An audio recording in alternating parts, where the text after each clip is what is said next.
Good afternoon friends, आप सभी का स्वागत है आपके अपने चैनल वर्चुअस में। मैं ध्रुव धनखड़, फॉर्मर एसबीआई पीओ। आज आप लोगों के लिए एक बहुत इंपॉर्टेंट सेशन लेकर आया हूँ। जैसे कि आप सभी जानते हैं, आरआरबी इंटरव्यू के सेशन स्टार्ट हो चुके हैं। आज से आरआरबी के जो इंटरव्यूज थे वो स्टार्ट हो गए हैं। डे वन था और ऑलरेडी मेरे कुछ कैंडिडेट्स ने इंटरव्यू दे लिया है, जिसमें से एक कैंडिडेट ने अपना पूरा इंटरव्यू एक्सपीरियंस मेरे साथ शेयर किया है और इन डिटेल में आपके साथ बात करूंगा कि उनका एग्जैक्टली इंटरव्यू क्या गया, क्या क्या सवाल उनसे पूछे गए। सारी बातें हम इन डिटेल करेंगे। तो सेशन स्टार्ट करें उससे पहले सभी से रिक्वेस्ट है, प्लीज लाइक द सेशन। और अगर आप इंटरव्यू के लिए प्रिपेयर कर रहे हैं तो डिस्क्रिप्शन में मैंने एक छोटी सी प्लेलिस्ट बना रखी है।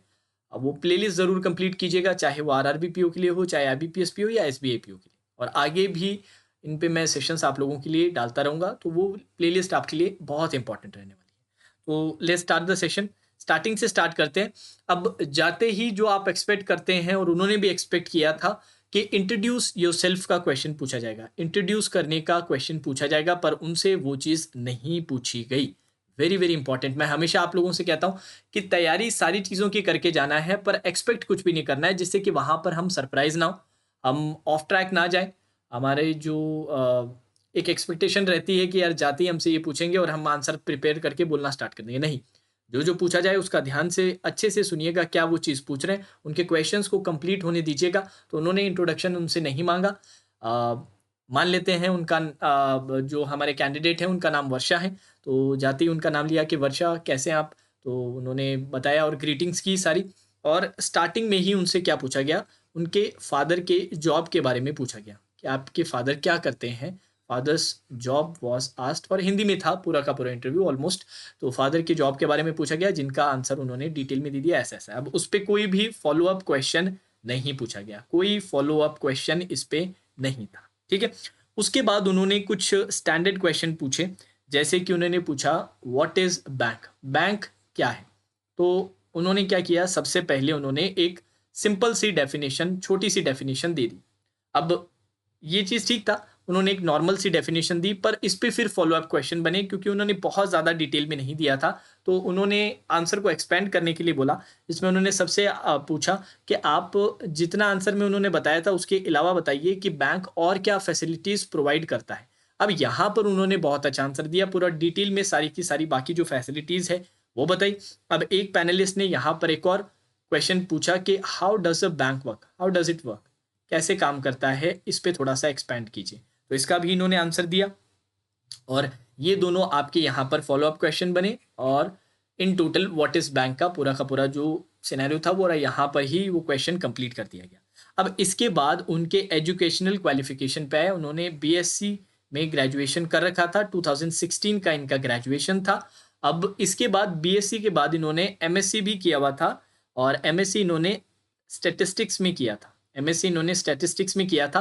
तो एक पैनलिस्ट में जो फीमेल पैनलिस्ट थे उन्होंने पूछा कि 2016 में आपने बीएससी कर लिया था, तो ये जो 4 इयर्स का गैप था इसमें आपने क्या किया। तो उन्होंने शायद मे भी उन्होंने ध्यान नहीं दिया था। उन्होंने डॉक्यूमेंट्स, जो वर्षा थे उन्होंने डॉक्यूमेंट्स प्रोवाइड कर रखे थे एमएससी के ग्रेजुएशन के, पर उन्होंने ध्यान नहीं दिया। तो उन्होंने रिमाइंड करवा दिया था वर्षा ने कि मैम इस टाइम में मैंने एमएससी भी किया था स्टेटिस्टिक्स के अंदर, कि ओके। अब बहुत सारे क्वेश्चन यहाँ से निकल के आए। ये जो एमएससी इन्होंने स्टैटिस्टिक्स में किया था, इससे रिलेटेड बहुत सारे क्वेश्चन मिले, जिसमें से दो पैनलिस्ट थे, उन्होंने दो अलग अलग क्वेश्चंस पूछे और दोनों क्वेश्चन लॉ ऑफ स्टैटिस्टिक्स पे थे।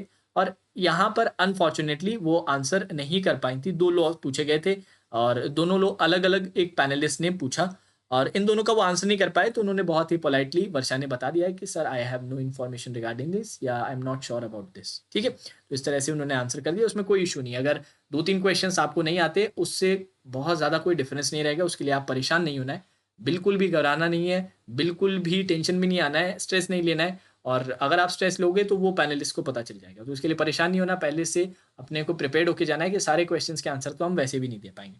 बट यहाँ पर इन्होंने स्टैटिस्टिक के क्वेश्चन को नहीं रोका। जो मैंने क्वेश्चन आपको बोला था, जो भी आप ग्रेजुएशन करते हैं या पोस्ट ग्रेजुएशन करते हैं, उसका बैंकिंग सेक्टर में क्या इम्प्लीमेंटेशन है, या फिर ये क्वेश्चन कि अगर आपने इसमें किया है तो फिर आप बैंकिंग क्यों कर रहे हो, ये एक बहुत कॉमन क्वेश्चन रहता है। तो इनका सीधा सीधा क्वेश्चन नेक्स्ट आया कि application of statistics in your job, statistics का एप्लीकेशन आपके बैंकिंग सेक्टर में क्या रहेगा या आपके जॉब में क्या रहेगा, ये पूछा गया।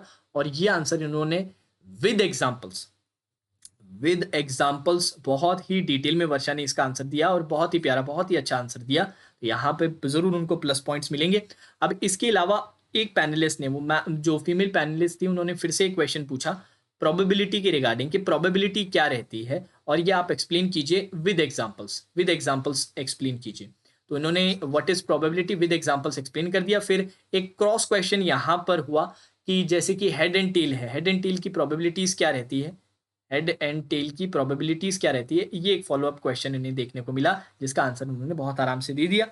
अब यहाँ पर अगर आप देखें तो एमएससी से काफी सारे क्वेश्चंस यहाँ पर पूछे गए। अब इसके अलावा इनसे पूछा गया था क्या आप ड्राइव कर लेते हो, तो उन्होंने बोला यस सर मैं ड्राइव कर लेती हूँ, टू व्हीलर मैं ड्राइव करती हूँ। और उनसे पूछा गया था क्या ड्राइव आप करते हैं, तो उन्होंने बोला था एक्टिवा। तो उनसे पूछा कि आपने अपना ड्राइविंग लाइसेंस के बारे में कि ड्राइविंग लाइसेंस आपने कब बनाया, तो उन्होंने आंसर दिया सर ड्राइविंग लाइसेंस अभी नहीं मैंने बनाया क्योंकि अभी मैं लर्निंग की प्रोसेस में, अभी मैं सीख ही रही हूँ, इसलिए मैंने ड्राइविंग लाइसेंस के लिए वो टेस्ट अभी तक नहीं अप्लाई किया। तो इस पर फॉलो अप क्वेश्चन फिर इनके नहीं बने। अब इनसे एक बैंकिंग रिलेटेड क्वेश्चन और पूछा गया था, वो था आरआरबी एक्ट ऑफ 1976 के बारे में। 1976 का जो आरआरबी एक्ट था वो पूछा गया था। इससे रिलेटेड दो फॉलोअप क्वेश्चंस यहाँ पर पूछे गए थे और ये इनका पूरा का पूरा इंटरव्यू क्या हो गया, कंक्लूड हो गया। ये टोटल इन टोटल ये क्वेश्चंस यहाँ पर उनसे पूछे गए हैं। कोई भी करंट से टॉपिक नहीं पूछा गया, करंट से कोई टॉपिक नहीं पूछा गया था।